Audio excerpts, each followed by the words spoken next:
বেশ অগোছালো Asian cup বাছাই খেলতে যাওয়া অনূর্ধ্ব 23 দলের কার্যক্রম অ্যাভেলেবেল থাকার পরও কিউবা মিচেলকে কন্ডিশনিং ক্যাম্পের জন্য বাহরাইন নিতে পারেনি বাফুফে।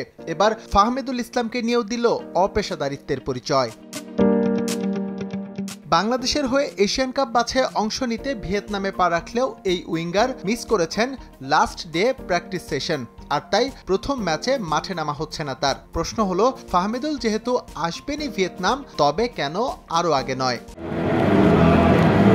এমন পরিস্থিতির মাঝেই স্বাগতিক ভিয়েতনামের বিপক্ষে ম্যাচ দিয়ে শুরু হচ্ছে বাংলাদেশ অনূর্ধ্ব 23 দলের এশিয়ান কাপ বাছাই মিশন। বিচ্ছিন্নভাবে হলেও এজন্য প্রায় 1 মাস নিজেদের প্রস্তুত করেছেন ফুটবলাররা, তাই কঠিন ম্যাচের আগেও আত্মবিশ্বাসী তারা। মেন্টালি আমরা প্রিপেয়ার কালকের ম্যাচটার জন্য, কারণ আমরা এতদিন ওয়েট করে এত হার্ড ওয়ার্ক করেছি ম্যাচটার জন্য।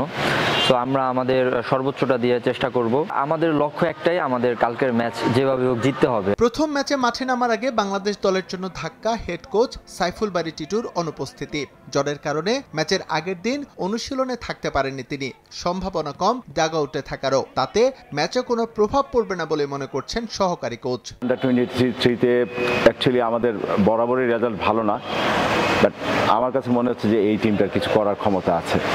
তো অনেকদিন পর বাংলাদেশ একটা ভালো কম্বাইন একটা টিম পেয়েছে, সব মিলিয়ে আমরা coaching স্টাফও happy.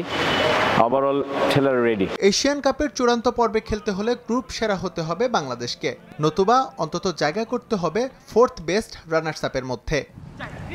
S M Iqbal, সময় সংবাদ।